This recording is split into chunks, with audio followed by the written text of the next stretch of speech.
Imaginons qu'au milieu de la tourmente de la vie, vous puissiez rester un havre de paix, où aucune turbulence ne peut s'infiltrer. C'est la puissance de cultiver le jugement, de développer une invincibilité émotionnelle contre l'imprévisible. Cette vidéo, inspirée par les 13 principes clés du stoïcisme, vous guidera pour nourrir un état imperturbable, afin que rien ne puisse troubler la tranquillité en vous. Pourquoi existe-t-il une distinction entre contrôler nos pensées et être incapable de contrôler les événements externes? Comme l'a dit Épictète, certaines choses dépendent de nous et d'autres non. La sérénité intérieure repose uniquement sur ce que nous pouvons contrôler par la sagesse et la volonté. Les résultats sont souvent hors de contrôle, mais chacun peut contrôler sa perspective et sa réaction. Les leçons essentielles vous aident non seulement à réaliser que la vertu est l'essence d'une bonne vie, pas la poursuite de désirs éphémères. Les jugements sont ceux qui donnent du sens aux événements objectifs. En endurant les difficultés, les faiblesses se dissolvent, révélant l'essence libre d'un être humain. Vivre en harmonie avec les lois de l'univers permet à la réalité de se dérouler sans obstruction intérieure. Rejoignez-nous dans ce voyage dans la vidéo d'aujourd'hui avec les 13 principes stoïciens pour rester inaffecté et laisser la philosophie stoïcienne d'Épictète ouvrir un nouveau chemin pour vous, où vous apprenez à saisir activement la clé de la paix intérieure, indépendamment des tempêtes externes. Mais avant de commencer comme d'habitude, j'ai un défi pour vous. Regardez jusqu'à la fin et ne manquez aucun principe important car juste l'un de ces 13 principes ci-dessous pourrait être la clé pour changer votre vie à jamais. Principe numéro 1. Des objectifs fermes. Épictète a autrefois affirmé que les difficultés montrent le caractère d'une personne, et plus la difficulté est grande, plus la gloire à la surmonter est grande. Les pilotes habiles gagnent leur réputation dans les tempêtes et les orages. Cette affirmation n'est pas simplement une philosophie, c'est un appel à l'action. Lorsque vous comprenez clairement vos objectifs, le monde autour de vous semble rétrécir, transformant des défis colossaux en petites étapes. La force intérieure que vous trouvez dans ce processus ne peut être vaincue. Un objectif ferme n'est pas quelque chose que l'on découvre par hasard. Il est forgé à partir de moments de profonde réflexion sur ce qui compte vraiment pour vous, pas seulement des objectifs de carrière ou des réalisations personnelles, mais aussi les principes et les valeurs que vous souhaitez consacrer à votre vie. Une fois cet objectif profondément ancré dans votre cœur, l'étape suivante est d'appliquer la diligence pour le protéger et le nourrir. La persévérance et l'engagement inébranlable envers vos objectifs façonnent votre force face à l'adversité. Un objectif ferme est comme un phare dans la nuit, non seulement une lumière directrice, mais aussi une ancre solide pour l'âme, lorsque la vie vous entraîne dans des tourbillons. Un objectif ferme est la bouée de sauvetage qui vous empêche de sombrer dans la mer des émotions et des circonstances difficiles. Finalement, les objectifs fermes ne sont pas simplement des conseils. Ils sont la clé pour débloquer une force mentale sans pareille et la capacité de faire face et de surmonter n'importe quel défi. C'est l'essence de la philosophie stoïcienne, non pas seulement un ensemble de règles pour vivre, mais aussi la preuve du pouvoir de la volonté et de l'objectif ferme face à cette philosophie. Rien n'est impossible, et rien ne peut ébranler votre esprit résilient. Principe numéro 2. Donneriez-vous votre corps à un étranger? Imaginez que vous n'envisageriez jamais de donner le contrôle de votre corps à une personne complètement inconnue et peu fiable. Alors, pourquoi laissons-nous facilement nos esprits être piratés par des pensées égarées et des mots trompeurs? Lorsque nous nous laissons influencer par les opinions des autres, nous remettons essentiellement la clé de notre bonheur et de notre paix à des étrangers. Le contrôle de l'esprit n'est pas juste une compétence, c'est un art. Lorsque quelqu'un nous offense, il est naturel de se sentir blessé et de vouloir riposter, mais le stoïcisme nous enseigne que nos émotions sont le résultat de nos pensées et de nos perspectives personnelles. Cela signifie que nous avons le pouvoir de choisir comment réagir à toute situation. Au lieu de laisser l'offense nous submerger, considérez-la comme une opportunité de renforcer la patience et la conscience de soi, de cultiver la discipline et le contrôle de soi. Commencez par des habitudes quotidiennes. Fixez de petits objectifs et atteignez-les chaque jour pour renforcer la confiance en soi. Concentrez-vous sur la vie dans le présent et approfondissez votre compréhension de vos émotions. Au fur et à mesure que vous commencez à réaliser que vous avez le pouvoir de choisir comment réagir à toute situation, vous deviendrez progressivement résistant aux défis et ne serez plus influencé par les émotions négatives. Imaginez un boulanger qui se concentre chaque jour sur l'amélioration de ses compétences, ne prêtant aucune attention aux critiques excessives ou aux éloges. Ce boulanger ne permet à aucune opinion extérieure d'affecter son processus de travail ou son esprit. Finalement, avec patience et contrôle, le boulanger n'améliore pas seulement ses compétences en boulangerie, mais atteint également la véritable liberté et la paix intérieure, surmontant gracieusement toute critique. La philosophie stoïcienne n'est pas seulement une discipline philosophique classique, c'est aussi un outil puissant pour nous aider à affronter et à surmonter les défis quotidiens. En apprenant à contrôler notre esprit et à gérer les émotions de manière mature, nous pouvons atteindre une véritable paix et liberté au milieu d'un monde volatile et incertain. Nous ne pouvons éviter de devenir sujet de potins et de jugements de la part d'autres. Mais vous êtes-vous déjà demandé si le poids des mots malveillants définit réellement qui vous êtes, ou si c'est plutôt votre résilience et votre paix intérieure qui déterminent finalement votre essence? Prenez un moment pour vous détendre et rejoignez-nous pour explorer le principe suivant. Cette histoire ne concerne pas seulement la manière dont nous affrontons les mots négatifs, mais aussi une leçon sur la liberté de l'âme lorsque nous ne sommes plus enchaînés par les opinions des autres. Principe numéro 3. Si quelqu'un parle mal de vous, Épictète a dit que nous ne pouvons pas contrôler les opinions ou les actions des autres, mais nous pouvons seulement contrôler comment nous réagissons à ces actions. Dans le monde moderne, cela peut être compris comme accepter que tout le monde a ses propres perspectives et valeurs, et qu'ils peuvent ne pas toujours agir ou réagir de la manière que nous attendons. Similaire à l'enseignement du Christ, aimez vos ennemis, nous sommes conseillés d'être patients et ouverts d'esprit face aux points de vue divergents, même lorsqu'ils s'opposent aux nôtres. Pour vivre une vie non perturbée par les paroles des autres, nous devons posséder une compréhension profonde et précise de nous-mêmes. Cela inclut une claire compréhension de nos motivations et des raisons derrière nos actions, ainsi qu'une ferme croyance en nos valeurs et principes.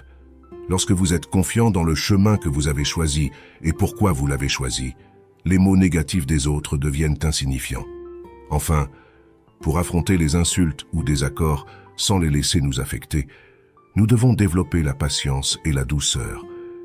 La patience nous permet de maintenir notre calme et de ne pas réagir de manière hâtive ou négative, tandis que la douceur nous aide à maintenir de bonnes relations avec les autres, même lorsqu'ils sont en désaccord avec nous. Des exemples illustratifs peuvent être tirés de la vie des saints et des ascètes, qui ont fait face à des préjudices et des insultes avec patience et gentillesse, tout en restant fermes sur leur chemin choisi. Lorsque nous nous concentrons sur la croissance personnelle et la résilience face aux défis, nous améliorons non seulement notre propre vie, mais inspirons également ceux qui nous entourent. Rappelez-vous que la vraie puissance ne vient pas de contrôler ce que les autres pensent ou disent de nous, mais de notre capacité à contrôler comment ces choses nous affectent. Nous aimerions entendre vos pensées et expériences concernant les mots négatifs des autres et comment vous avez appliqué les principes stoïciens pour les gérer. Partagez vos réflexions dans les commentaires ci-dessous. Votre histoire pourrait devenir une source d'inspiration et de force pour les autres. Principe numéro 4.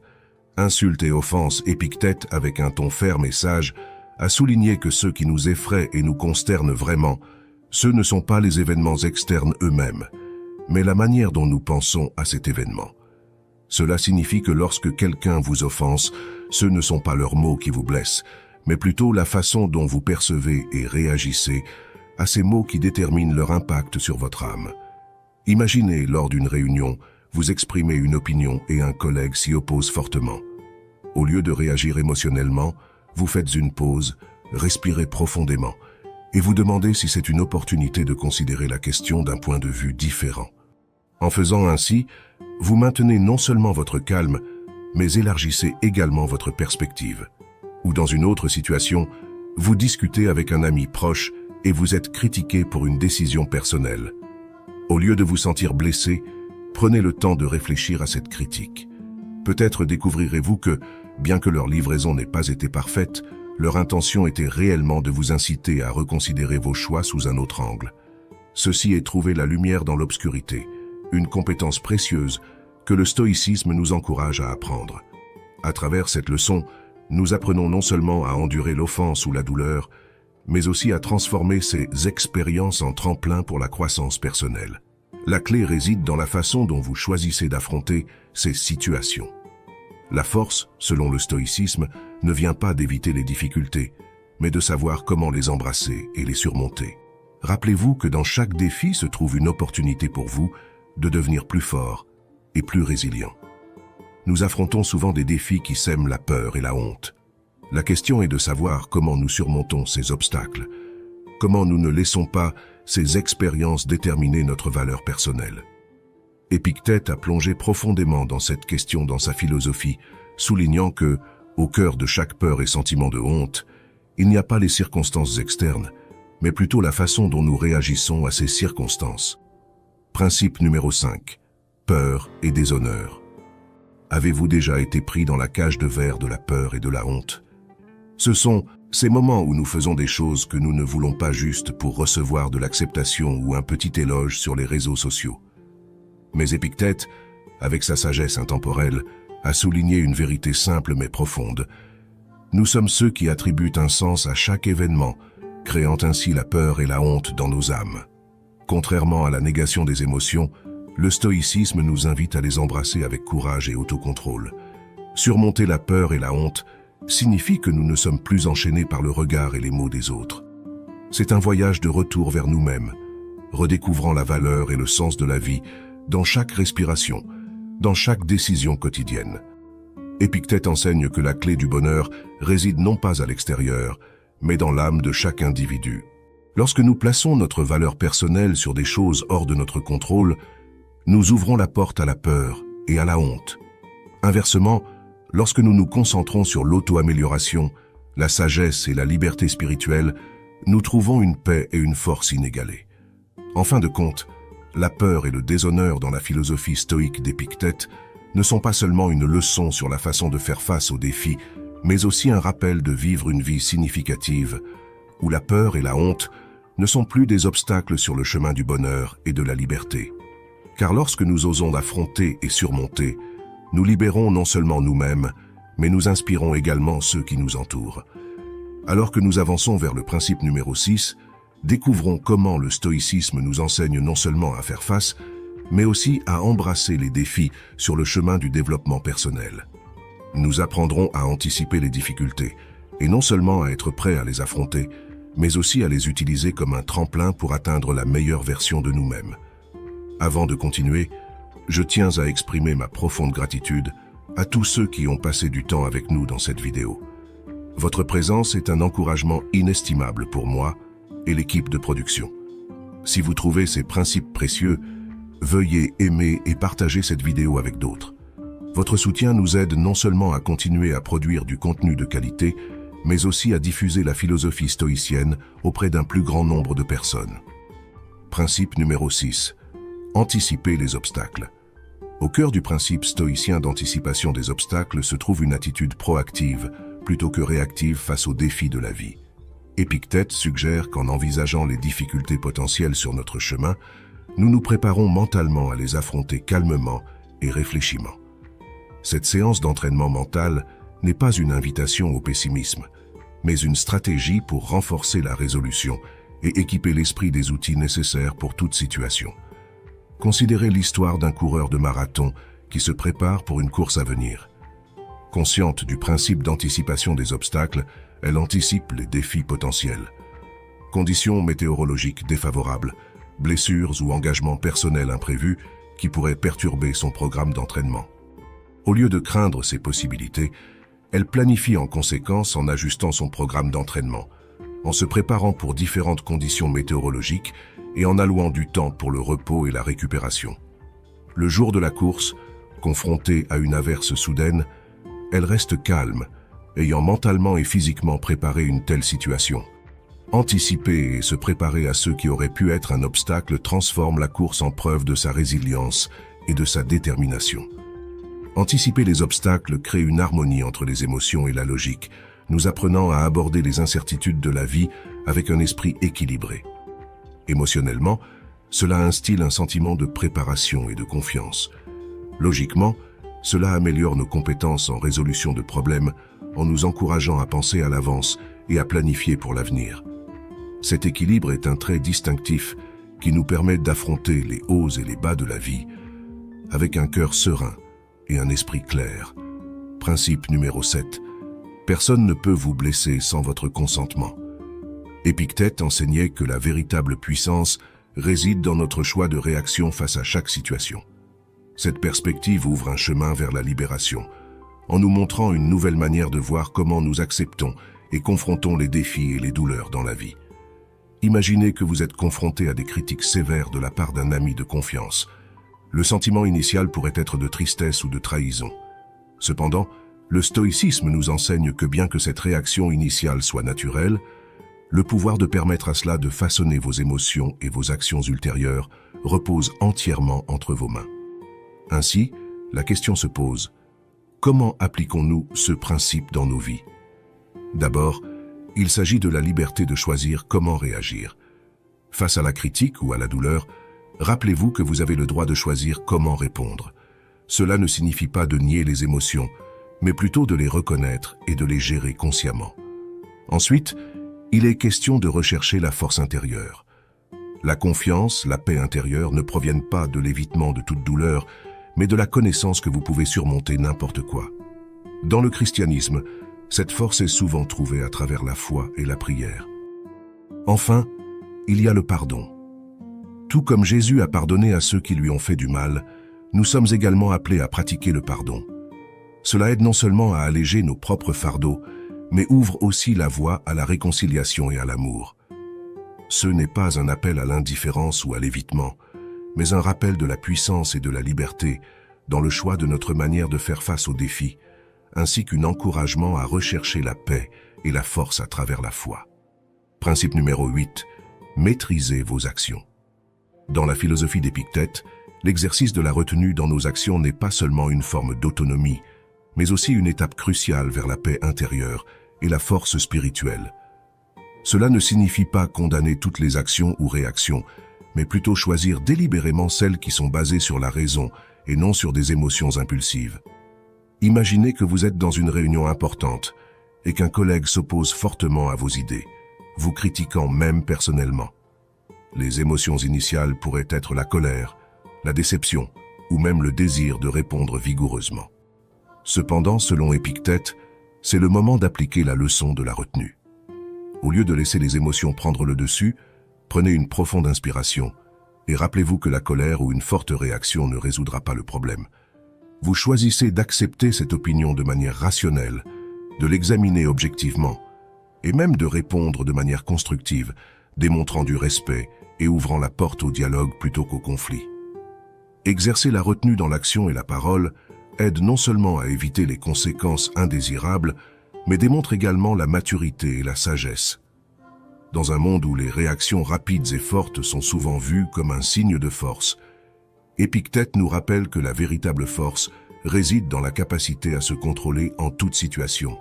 Alors, comment pouvons-nous appliquer cette leçon dans la vie quotidienne? 1. Reconnaissance des émotions. Lorsque les émotions commencent à monter, reconnaissez-les et acceptez-les sans réaction immédiate. 2. Pause avant d'agir. Donnez-vous un moment pour réfléchir avant de prendre une action ou de parler. 3. Questionnement personnel. Votre action ou parole est-elle basée sur la raison et apportera-t-elle des résultats positifs? Action réfléchie. Choisissez une action qui reflète une compréhension approfondie de la situation, plutôt qu'une réaction immédiate.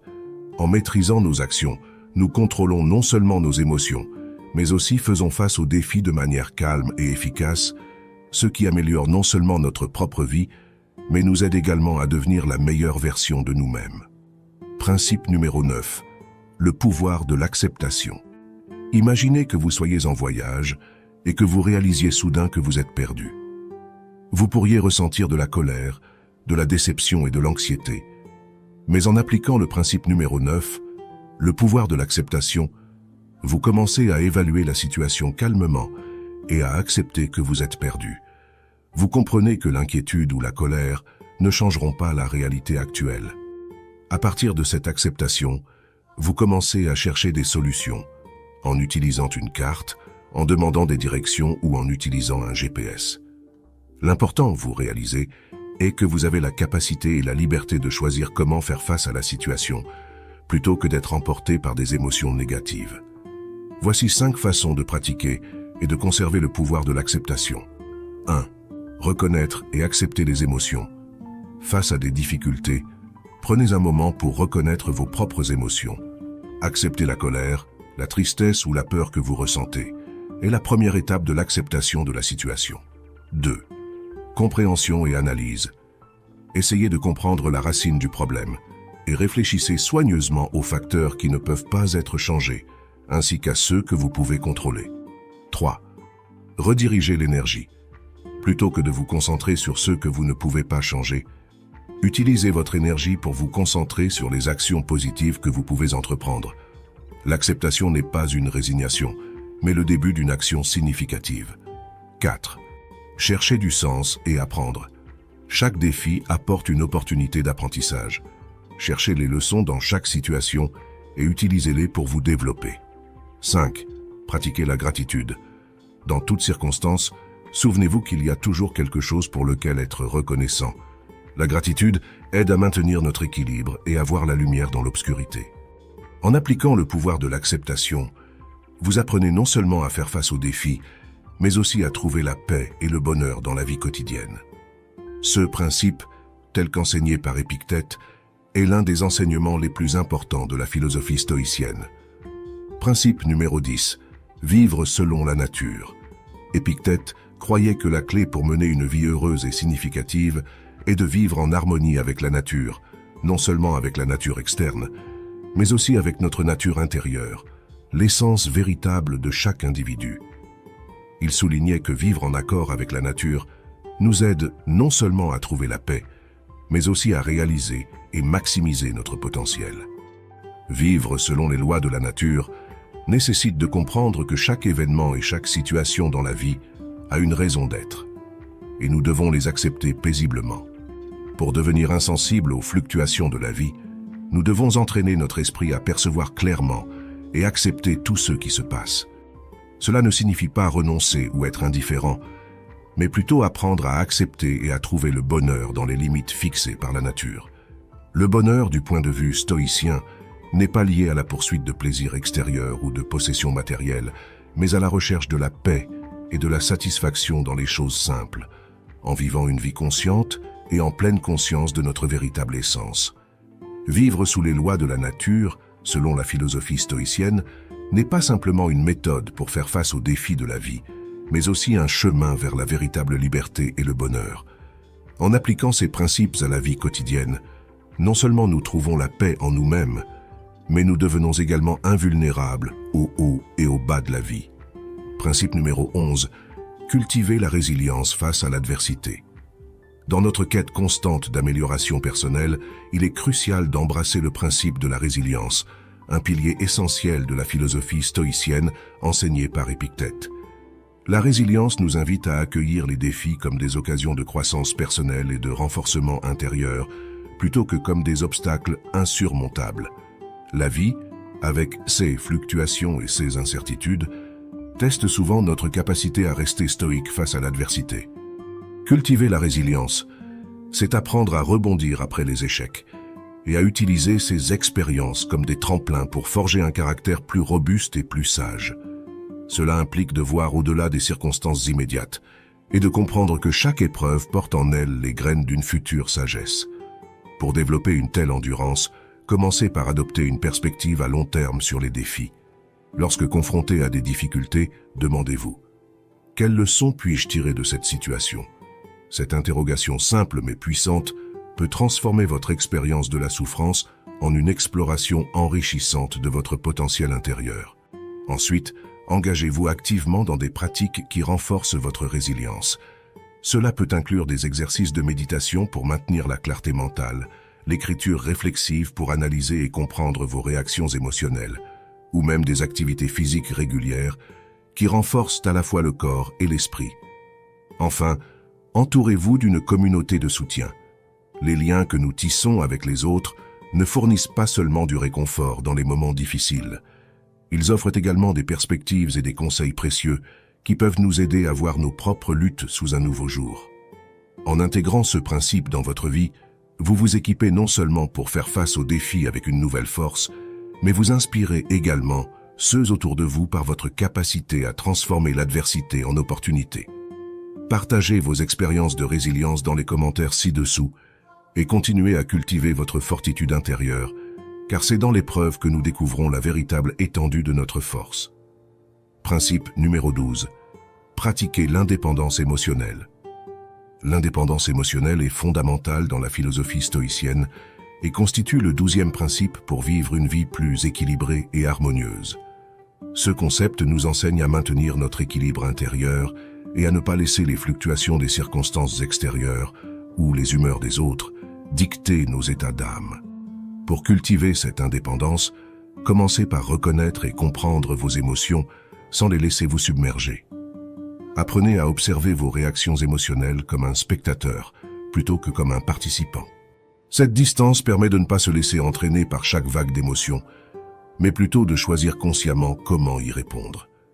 Établissez des pratiques quotidiennes de réflexion, telles que la méditation ou le journaling, qui favorisent une introspection profonde et augmentent votre autoconscience. Ces moments de calme sont essentiels pour se reconnecter avec soi-même et renforcer sa capacité à rester centré en toutes circonstances. Renforcer l'indépendance émotionnelle implique également de développer une forte confiance en soi. Cela peut être facilité par des affirmations positives, la fixation d'objectifs personnels et la célébration de vos propres réussites. En valorisant vos propres efforts et en vous récompensant pour vos réalisations, vous minimisez le besoin de validation externe. En pratiquant l'indépendance émotionnelle, vous découvrirez une liberté inestimable, celle de ne pas être dépendant des autres pour votre bien-être émotionnel. Ce faisant, vous vous forgez non seulement un esprit imperturbable, mais vous devenez également une source d'inspiration pour ceux qui cherchent à maîtriser leurs propres émotions. Principe numéro 13. Cultivez la constance dans l'adversité. Face aux inévitables tempêtes de la vie, la constance représente la capacité de maintenir un cap ferme, une tranquillité inébranlable qui guide vers la sagesse et la stabilité intérieure. Ce principe stoïcien nous invite à développer une résilience qui ne se laisse pas perturber par les fluctuations externes. Pour cultiver la constance, il est essentiel de renforcer votre noyau de valeurs internes et de principes de vie. Ces fondations vous serviront de phare dans la tempête, vous aidant à rester aligné avec vos objectifs malgré les défis. Chaque jour, prenez le temps de réfléchir à ces valeurs et de vous demander comment vous pouvez les incarner dans vos actions. Entraînez-vous également à l'acceptation proactive. Reconnaître que certaines situations sont hors de notre contrôle nous permet de concentrer notre énergie sur nos réponses et nos attitudes face à ces situations. Cette acceptation n'est pas une résignation passive, mais une reconnaissance réaliste qui libère des ressources mentales pour agir là où nous avons une véritable influence. Lorsque vous faites face à des défis, pratiquez la méditation ou des techniques de respiration pour maintenir votre calme et votre clarté d'esprit. Cette distance permet de ne pas se laisser entraîner par chaque vague d'émotions, mais plutôt de choisir consciemment comment y répondre. Établissez des pratiques quotidiennes de réflexion, telles que la méditation ou le journaling, qui favorisent une introspection profonde et augmentent votre autoconscience. Ces moments de calme sont essentiels pour se reconnecter avec soi-même et renforcer sa capacité à rester centré en toutes circonstances. Renforcer l'indépendance émotionnelle implique également de développer une forte confiance en soi. Cela peut être facilité par des affirmations positives, la fixation d'objectifs personnels et la célébration de vos propres réussites. En valorisant vos propres efforts et en vous récompensant pour vos réalisations, vous minimisez le besoin de validation externe. En pratiquant l'indépendance émotionnelle, vous découvrirez une liberté inestimable, celle de ne pas être dépendant des autres pour votre bien-être émotionnel. Ce faisant, vous vous forgez non seulement un esprit imperturbable, mais vous devenez également une source d'inspiration pour ceux qui cherchent à maîtriser leurs propres émotions. Principe numéro 13. Cultivez la constance dans l'adversité. Face aux inévitables tempêtes de la vie, la constance représente la capacité de maintenir un cap ferme, une tranquillité inébranlable qui guide vers la sagesse et la stabilité intérieure. Ce principe stoïcien nous invite à développer une résilience qui ne se laisse pas perturber par les fluctuations externes. Pour cultiver la constance, Il est essentiel de renforcer votre noyau de valeurs internes et de principes de vie.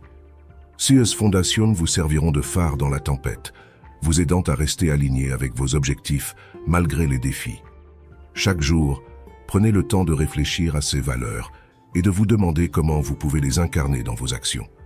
Entraînez-vous également à l'acceptation proactive. Reconnaître que certaines situations sont hors de notre contrôle nous permet de concentrer notre énergie sur nos réponses et nos attitudes face à ces situations. Cette acceptation n'est pas une résignation passive, mais une reconnaissance réaliste qui libère des ressources mentales pour agir là où nous avons une véritable influence. Lorsque vous faites face à des défis, pratiquez la méditation ou des techniques de respiration pour maintenir votre calme et votre clarté d'esprit.